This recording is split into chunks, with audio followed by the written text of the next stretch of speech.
One. Go ahead. 3, 2, 1. Hey, welcome to the Coaching for Life webinar. Tonight we are going, as part of the stage one of the Cultivate the Heart series. Tonight we want to look at honor, and it's really exciting to be with you tonight.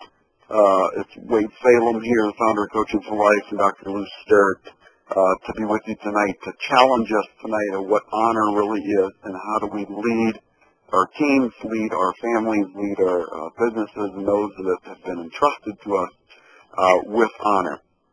Lou, as we first talk about, why cultivate the heart here, I, have the definition to build the foundation for healthy relationships and performance. So just off the bat, Lou, what's a couple thoughts on cultivating the heart, and why should we cultivate, and what would be your definition of cultivate be? That's a good question. If you're going to build a house or you're going to design a business, everybody wants to know what your bottom line is. Is it dollars? Is it retirement? Is it riches? Those kind of things. Or is it, it has to be substantial enough that it engages the motivation, the instinct for living, the need for sacrifice. The heart is more than just emotions. It's the drive. It's the reason for being. And so when push comes to shove in a business, when you're pushed to the limit on building a house, or whatever, the question is, so why do I need all this? And the bottom line is answered by what's really in our heart. So winning or losing depends on how much passion and how much we're connected to that vision, and whether that vision is comprehensive enough to consume us and cause us to really sacrifice and pour our lives in a really passionate way. Hey, Lou, when it comes to harvesting and it comes to crops, plants, why is it so important to cultivate the ground then? Weeds, someone once said, how do kings tell the difference between plants and weeds? Well, the key is pull everything out, whatever comes back will be the weeds. But that's true. There's certain laws in our land that we're always fighting. The waste of time, the loss of talent, the pull of gravitation, the competition with weeds, bad attitudes, the sweat, discouragement, fatigue, those kind of things. There's just this law of gravity that pulls us from. So we have to have a greater law that drives us to passion, to drive us to work at it, to invest in, and to sacrifice for. So when it comes to the land will grow whatever's planted there, and or whatever's allowed to be planted there. It takes energy from somebody else outside of the field to bring it to a higher purpose and passion and productivity than it ever can accomplish on its own. So basically, as coaches and leaders, we are to cultivate those around us to take a group of people or players to a place they can't go on their own. Starts with vision, and starts with seed, and then it is built by acknowledging and removing the distractions, by constant fertilizer and watering and nurturing, and then waiting for the light bulbs to go off on the inside. And that's a real honor, because you can't force somebody to honor you. You had a great description there of what coaching is. That's about right, isn't it? Yeah. Let's get right into it. There are 6 questions for those in authority that as we go through this Cultivate the Heart series, these are the 6 questions we'd ask any leader of a business, if you're running your family, a coach of a team. And you can see the 6 questions there. And the one we want to go over, stage 1, or question number 1, is there honor, respect, value, worth? So let's dive in this tonight. I mean, the other ones there, is it safe? Is the discernment, relationships, excellence, and joy are the 6. And in this series, we're going to break one down each webinar. And it's a great filter, I think, as a coach, as I'm going into a season and when I'm coming out of a season, to see if I really did have success. Don't you agree on these questions here, Lou? Yeah, recently one of the highest officials of our land said that he exited his office with what he started with, and that was his integrity. And I thought that was a good challenge to himself personally as to whether he had honored himself, whether he had compromised himself in the process. Even he might have been famous or richer, but if he compromised himself, he would have been discouraged with the results. Well, let's ask this question. Honor is really to do with respect, and what everybody in leadership is concerned about is how their company product, how their name, how their image is viewed from those who are outside of their family. Well, that's great. So let's dive into this first question and first stage of cultivating the heart. Is there honor? Honor here basically comes down to this, is what is in the name. And I put there's an incredible proverb that says a good name is rather to be chosen than great riches. And Lou, you just want to elaborate on that because, you know, it's really what is in the name. I mean, when people hear your name of your team, your business, your family name, what is in that name? And, you know, basically, why honor? I mean, why is that so important for a name? You know, I've met many a person who never understood the meaning of their name or it had a distasteful thing to them. Companies spend billions of dollars designing the name, the image, and then the symbology that goes with, symbolism that goes with the product. So they may have a swish for Nike, and every time you see the swish, they may have a set of golden arches. They may have a Coca-Cola sign. They may have whatever it is that that company's invested. They associate the product with a symbol and with a name. And they realize that that is paramount, and they'll spend billions of dollars to reinforce that or to defend it legally, etc. But the key is that there must be certain commodities that we recognize or associate with that name. It's not just the name, it's the product or the reliability of a service that we can get in association with that symbol. So it's basically what's being done behind the name, and is it being done with worth, respect, and value that brings honor to the name, correct? It wouldn't matter how much money you spent on a product if it had on a name, on a marketing promotion. If you didn't have the product, it would be a fiasco. We've seen big companies who have shortchanged their service or their product, and their name becomes a blemish. It becomes a riddle in society. Every time you mention that name, everybody kind of laughs because it's really a farce. Well, we find that in sports. You could find teams that have honor because they excel, they win championships, they play to the end. It could be other ones where they have dishonor because they cheat, they play dirty, or, you know, whatever it may be. On this next slide, I think the issue at hand when it comes to honor is this, is what are the core values and the character qualities that go with the name. I think what is the key here, is we have at the bottom of the slide here, is that everything we do, our experiences, our decisions, our choices, our behavior, our performance, our products, our gains, our practices, what we do day in and day out, we're creating a pattern that is seen by others. And as you continually do this on a daily, weekly, yearly basis, you develop that, whether we have honor or not, by our core values and character qualities are seen by others. So that's really the inside stuff that goes with the name. So Lou, why is it so important to do things right? Because creating a pattern is so important. You know, Wade, I'll tell you a scary thing. If you surveyed everybody on a team and you asked them to define the character, the drive, the bottom line of their senior coach, why they weren't on the team or what they expected out of being on this team, and they defined it in, say, 4 or 5 words, then you would ultimately understand what they saw in the life and testimony of that senior coach. Some might be winning at all costs. Some might be hard driving, or some might be a great team builder or an honorable person. But they would describe to you exactly, regardless of what he marketed himself as or promoted himself as or thought of himself as, everybody reads your bottom line and already assigns to you the kind of description. And how they describe you is whether you have earned it honorably or dishonorably. And when people do describe us, they're really characterizing us by the character qualities we are displaying, whether good or bad, that creates the pattern of who we are. That time and time again, it's the attributes and features that make up and distinguish us as individuals. by, really character is a pattern of behavior and choices that come out every day that we're seeing.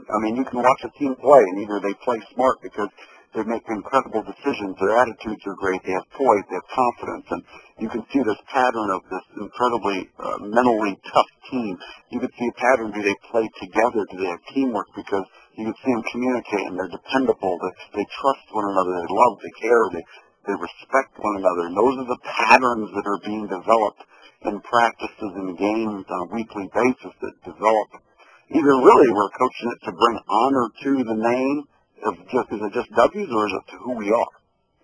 One of the things that I've submitted to over my own life is to ask my students to anonymously describe, negative or positive, 4 or 5 defining characteristics in which they would describe me to somebody else. Whether that's if I break promises, or I'm tardy, or I'm inconsistent, or unfaithful, or impulsive, they would put that right down there on the paper. Or if I'm faithful or reliable or honest, they would describe that. And what a great test for coaches to do is if you had your players describe you, boy, they really do get to who we are and really what our bottom line is, isn't it? Yeah, they really do, and that's, we're going to be described anyhow. Yeah. And they're going to honor us in some ways if they're going to follow us, or they'll say he's intolerant, he's mean, or he's tough, or he's a great man, he really empowers me off the world, or he'll chew you up, spit you out in small pieces. They may describe it that way. It gets down to the next slide where it all comes down, basically, it's either honor versus dishonor. And are the things we're doing, the patterns we're creating, does it bring honor to the name, to the team, to the coach, or does it bring dishonor? By getting a DWI or DUI as a player, does that bring dishonor to your team, or does it bring honor? And it really boils down to us as individuals. Are we ones of honor, and are we willing to value others more than ourselves, so that we can be able to honor and give trust? And because that has to be earned, and we have to give that out. And if you really look at just everything that's going on in sports, that can go on in our coaching, is what we're doing bringing honor to the name or dishonor? And it's really just the dividing point, the battle line is really drawn between these two, isn't it, Lou? Well, when we have athletes that are somehow embarrassing to the community, they're an act of foolishness or whatever, there's a proverb, son brings shame to his father or dishonors his mother.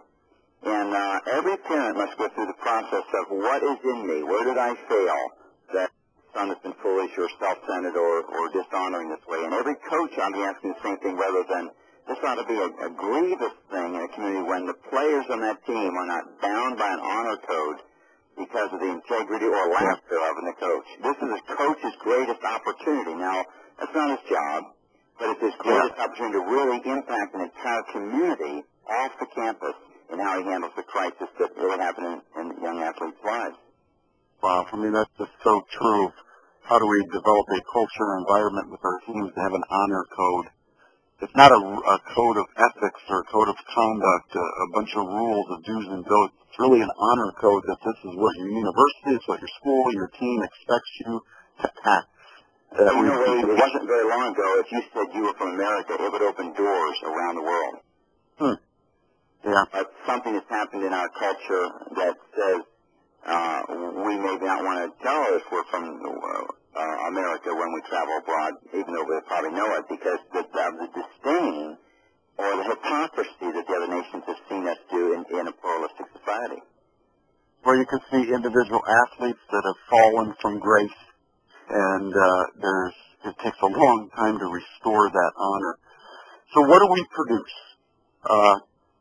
Bottom line, as coaches, as leaders, is what are we producing in those around us? And we put here, Lou, we talked earlier when we were putting this together, we all borrow from others until true character is owned by us. And I think as coaches, we're trying to find our own voice.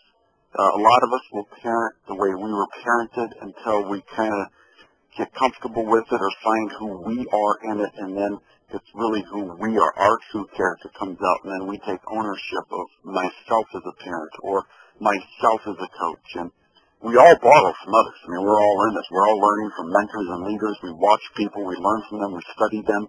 We're with them. Many coach the way they were coached and what they've seen coaching. That's all they know. But the problem is there's a transition where it has to become your own, isn't it? Because if it doesn't, it becomes secondhand knowledge, and that never does bring true transformation. It's just a bunch of information you picked up from the guide for. I like the word borrow versus steal. Obviously, you can't be a person of integrity if you steal something from somebody else. But the truth of it is, if you refuse to be a person of integrity, you do try to steal their glory or their prestige or their fame at the expense of really paying the price yourself. So borrowing is a very true issue. You know, just before I came in here, I had a young man I was working with, and he was training a young horse. Now, he's a great young guy, but he's inexperienced as a trainer. So I told him what to do, and I worked with him a little bit, and he was getting okay, but it was real slow. His horse was fighting him. So I said, let me on your horse. And so I jumped on the horse and got the horse to doing what we wanted to do in a very short period of time. And, of course, I put more pressure on the horse. The horse really reacted. He really fought, but then he really came. So then I gave the horse back to the rider and told him, now, follow that up. And he borrowed it, and for quite a while the horse started to respond. Then the horse was looking to the rider, do I have to work this hard? Do I have to give this much? And he started to test his young handler more because he was borrowing my success. He was borrowing my wisdom, but he couldn't maintain it unless he could really develop the skills to own it consistently. And the horse would know and tell him just like a kid would. Well, I tell you, that's why it's incredible if you have been coached by someone who is honorable, if you have parents that have given you a good name, if you work for a company that has a good name, if you are on a team that has a good name, it's real easy to borrow and move on from that. And it can become our own, and we can become honorable ourselves. But there are coaches and people who there's been a past that has not been glorious, but it has been dishonorable, and it takes time then to transition and move forward to a place of honor, and that is really time and tested of what we really want, because we can either fall back into that behavior of the past or move forward in the future, can't we? Yeah, there are holes in every authority there, whether it's parents or senior coaches, and so the key with honor is not to blindly follow or be a yes-man person. It's to really see the integrity and the quality or the values that they have and to give due credit. But also where they are weak, we are told that love covers weakness. Love covers our wrongdoings. And we make up for it by complimenting them, not by shaming them or exposing them, but by embellishing them, just like every team you have. There's lots of holes in every team, but you don't tell the press that. You cover them, you prepare for them, and you strengthen them in the areas in which they're weak and vulnerable. And as you honor them, not by shaming them and belittling them in their weaknesses, but by acknowledging them, building them up, covering them, they actually feel, the students, the team members feel honored and protected, and they reciprocate that back in gratitude and respect. Well, that is so key. And, you know, I mean, obviously, when you look at this, we're borrowing from others, we're either borrowing the good or the bad. And that's where we need to move on to be ones of honor. And the foundational issue here at hand, Lou, is the pursuit of integrity in the care, and that character is constant throughout it all. I mean, as we are going to be coaches or leaders who bring honor, the first question asked to us as leaders and coaches, in your program, on your team, in your business, is there honor? The pursuit of integrity and character, it's absolute, isn't it? I'm sorry. Wade, let me give you a simple illustration. As I travel, I'll go from the east to the west or vice versa, and my credit card will reflect the fact that I'm traveling and I'm moving. And every once in a while, my credit card will be shut down because they have seen something that they think is inconsistent with its usage. I will have ordered something in another state or whatever, and I put it on the credit card over the phone, and they will stop payment on my credit card because they said that I was not authorized. My actions were inconsistent with the pattern of expected use. You know, when my mother died and I was the executor of the will, I was asked, first of all, what is my relationship to her, and what right do I have to act on her behalf? And that is so powerful. What is my relationship to the senior coach, or what is my relationship to my calling or appointment as a coach to this community, to the students that I serve, and on what authority? If I act consistently with the responsible actions, I am authorized to act with confidence. But if I act inconsistently, I lose my authority, I lose my impact, and therefore I'm dishonored or discredited or unempowered with the use of my credit cards. Stop saying that.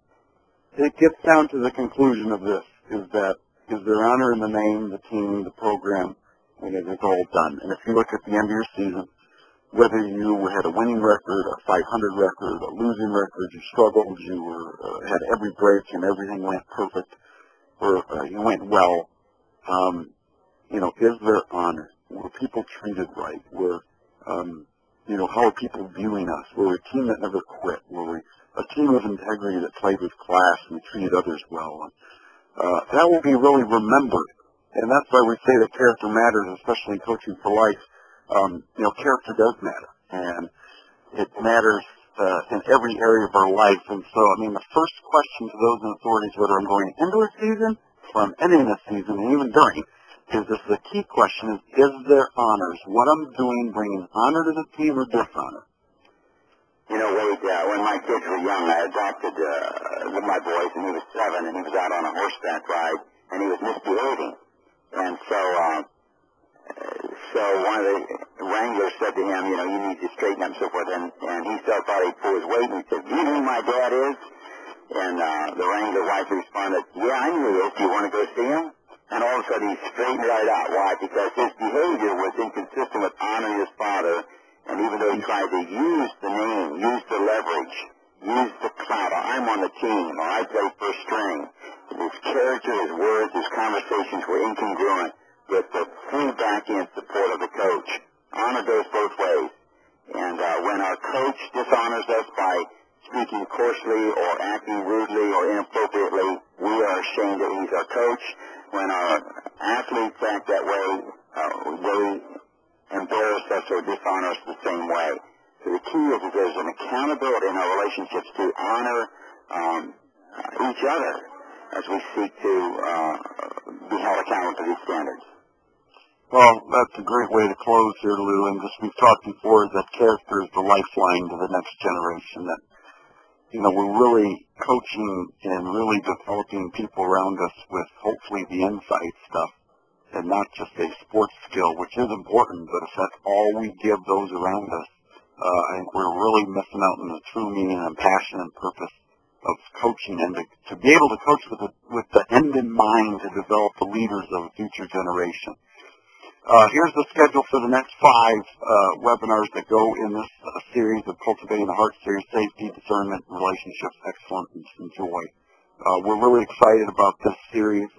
We just finished Capture the Heart series. This now gives us a way of how do I walk out on a consistent basis these 6 questions of honor and safety and relationships and excellence and joy that can keep me balanced and give me a healthy perspective as a coach. So we really appreciate you being on the webinar with us tonight. We want to encourage you as your role as coach is continuing to impact those around you. Thank you for joining us tonight, and we look forward to being with you on other ones as we move forward. So remember, we're coaching for life. Not just a season. That's great. Thanks, people. All right. Have a good night.